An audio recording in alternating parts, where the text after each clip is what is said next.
विरोधात ऋतुकांचन रसाळ यांचे मुंडन आंदोलन. करपेवाडीतील कथित भ्रष्टाचार प्रकरणी 5 दिवसांपासून आमरण उपोषण. करपेवाडी परिसरातील कथित भ्रष्टाचार, अनधिकृत बांधकामे आणि प्रशासन विकास संगनमत प्रकरणी शिवसेना ग्राहक संरक्षण कक्षाचे शहर संघटक ऋतुकांचन रसाळ यांनी सुरू केलेल्या आमरण उपोषणाचा आज 5वा दिवस आहे. यावेळी त्यांनी केडीएमसी मुख्यालयाच्या प्रवेशद्वारावर मुंडन आंदोलन करत प्रशासनाच्या कारभाराचा निषेध व्यक्त केला. करपेवाडीतील गृहप्रकल्प संदर्भात गंभीर गैरप्रकार झाल्याचा आरोप करत आंदोलनकर्त्यांनी प्रशासनातील काही अधिकाऱ्यांवर विकासकाशी संगनमत केल्याचा आरोप केला आहे. स्थानिक नागरिकांना विश्वासात न घेता क्लस्टर योजना राबविणे, धोकादायक इमारती घोषित करून पाडकाम करणे आणि अनधिकृत बांधकामांवर निवडक कारवाई केली जात असल्याचा आरोपही करण्यात आला. ऋतुकांचन रसाळ यांनी सहाय्यक आयुक्त सविता हिले यांच्यावर भ्रष्टाचार आणि पदाचा गैरवापर केल्याचा आरोप करत एसीबी चौकशीची मागणी केली आहे. तसेच संबंधित गृहप्रकल्पाचे बांधकाम बंद करून सर्व परवानग्या सार्वजनिक कराव्यात, अशी मागणी आंदोलनकर्त्यांनी केली आहे.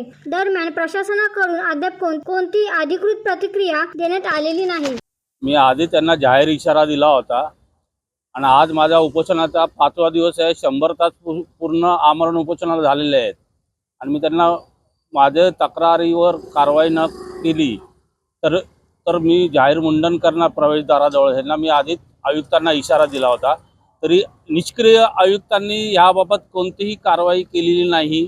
भ्रष्टाचारी अधिकारी सविता हिले यांचा एकच भ्रष्टाचार नाही तर अनेक प्रकरणाचे पुरावे माझ्याकडे आहेत, तरी त्यांनी त्या काहीच केलं नाही. त्यांना पाठीशी घालण्याचं काम केलेलं आहे. मी लोक आयुक्ताकडे, अवर सचिव, नगर विकास मंत्रालयाकडे पण मी तक्रार केली आणि त्याची कॉपी महापालिका आयुक्त अभिनव गोयल साहेबांना मी दिली होती, तरी अभिनव गोयल साहेबांनी त्याच्यावर कोणतीही कारवाई केली नाही. 2 महिने झाले कारवाई नाही केली.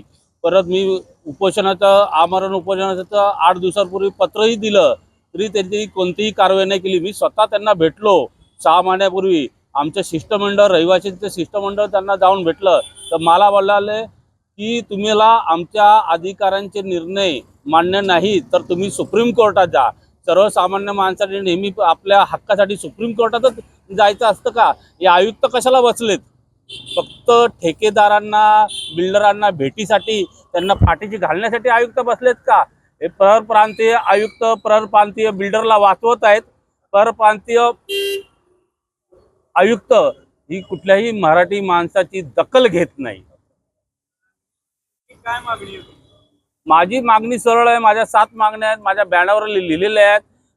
ज्यांनी क्लस्टरला कोणतीही परमिशन नसताना फक्त राज बिल्डर राज प्रीतम चतुर्वेदी यांनी क्लस्टरचं नाव घेऊन आमच्या रहिवाशांची फसवणूक केली आणि दमदाटी केली, लोकांना भीती दाखवली आणि सहाय्यक आयुक्त सविताला हिलेला हाताशी धरून आमच्या इथल्या स्थानिक रहिवाशांची घरं पाडली, इमारती पाडल्या, अनधिकृत धोकादायक घोषित करून इमारती चाळी पाडल्यात.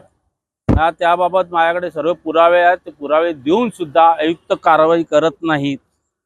तुम्हाला वाटलं तर सर्व मी पुरावे दाखवतो. त्या स्वतः सविता हिले मॅडमची 2 घरं आहेत आणि कोणत्याही त्या सोसायटीच्या त्यांनी परमिशन सचिव, इथं सचिवच उभे आहेत. त्या सोसायटीचे दत्त कॉलनीचे अध्यक्ष इथे उभे आहेत.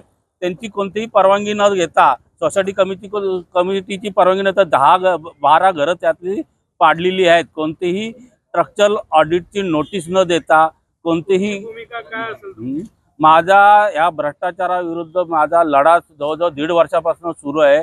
मी मागच्या वर्षी पण मार्च महिन्यात 6 दिवस आमच्या तिसगाव शाखेमध्ये उपोषण केलं होतं. तेव्हा इंदुराणी जाखड मॅडमने त्यांची बदली केली होती, त्यांची चौकशी लावली होती.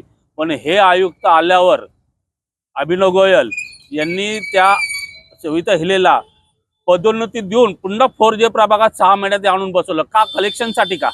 फक्त कलेक्शन हे करत आहेत आयुक्त.